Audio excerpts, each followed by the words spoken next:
नमस्कार दोस्तों, मधुर कथाएं चैनल पर एक बार फिर से आपका हार्दिक अभिनंदन है। तो आज की मेरी कहानी का शीर्षक है पति पत्नी का साथ। तो चलिए शुरू करते हैं आज की अपनी ये कहानी। अर्चना को रात में बुखार चढ़ गया था। 2 बार उल्टी भी हुई थी, लेकिन उसने अपने पास में ही सोए अपने पति आलोक को भनक तक नहीं पड़ने दी।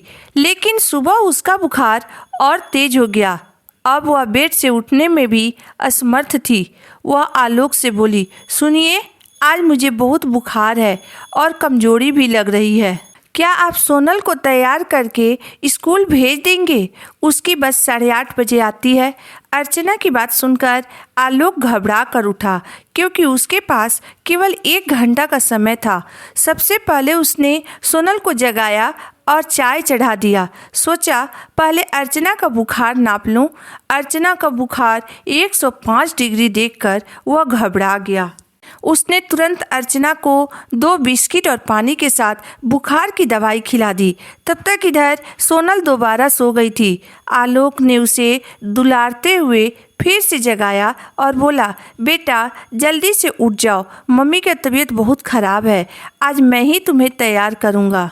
तुम क्या खाकर स्कूल जाती हो और टिफ़िन में क्या ले जाती हो? सोनल थी तो बहुत छोटी बच्ची, लेकिन अपने मम्मी की तबीयत खराब होने की बात सुनकर वह बहुत उदास हो गई। वह बोली, पापा, मम्मी तो मुझे कभी पूरी सब्जी या फिर कभी आलू का पराठा टिफ़िन में देती है और वही खिला कर भी भेजती है।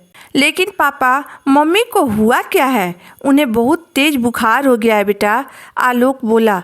इधर चाय जलकर आधा हो गया था। जब तक सोनाली तैयार होती तब तक उसके लिए नाश्ता और टिफ़िन दोनों तैयार करना था। पराठे या पूरी तो आलोक बना नहीं पाता, इसलिए उसने टोस्टर में ब्रेड सेक कर मक्खन का डिब्बा ढूंढने लगा। तभी सोनल बोली, पापा, मेरे जूते में पॉलिश नहीं हुआ है और न ही मेरे बाल में कंघी हुए हैं। आलोक सब काम छोड़कर तुरंत सोनाली के जूते पॉलिश करने लगा। तब तक इधर टोस्टर में रखा हुआ ब्रेड जल गया। अब तो आलोक परेशान हो गया। सोचने लगा, पता नहीं अर्चना यह सब कुछ इतना अच्छा से कैसे संभाल लेती है। आलोक ने फिर ब्रेड सेकने के लिए टोस्टर में डाल दिया। जब तक आलोक दोबारा ब्रेड सेक कर सोनाली का टिफ़िन तैयार करता, तब तक सोनाली की बस भी आ चुकी थी। आलोक और सोनाली भागते हुए बाहर पहुँचे, लेकिन तब तक बस जा चुकी थी। अब तो आलोक का मन बहुत परेशान हो गया। भाग्य से पड़ोस के शर्मा जी का बच्चा भी लेट हो गया था और वह उसे छोड़ने कार से जा रहे थे। सोनाली को भी शर्मा जी के कार से स्कूल भेजकर आलोक ने थोड़ी चैन की सांस ली। इतने काम के चक्कर में आलोक ने अभी तक चाय भी नहीं पी थी और उसे भी 1 घंटे के बाद ऑफिस के लिए निकलना था। अर्चना को दिखाने के लिए डॉक्टर को भी बुलाना था। वह मोहल्ले के ही एक डॉक्टर को घर पर बुला लिया। अर्चना एक स्कूल शिक्षिका थी, इसलिए उसके स्कूल में फ़ोन करके छुट्टी के लिए भी कहना था। अब आलोक को कुछ समझ में नहीं आ रहा था। वह अपना सिर पकड़कर सोफे पर जाकर बैठ गया। सोफे पर बैठकर आलोक सोचने लगा कि 4 महीने पहले मेरी भी तबीयत बहुत ख़राब हो गई थी। उस समय अर्चना ने इतना सब कुछ कैसे किया होगा? कहने को तो अर्चना उसकी अर्धांगिनी थी, लेकिन अब उसे लग रहा था कि वह अर्चना के बिना बिल्कुल अधूरा है। अर्चना के बिना उसका जीवन शून्य है, एकदम खाली। वह अर्चना के बिना अपने जीवन की कल्पना भी नहीं कर सकता था। इसलिए दोस्तों, पत्नी को घर की घरनी भी कहा जाता है। दोस्तों, कहने को तो सभी लोग पत्नी से कहते हैं कि घर में रहकर तुम करती क्या हो, घर में काम ही कितना है।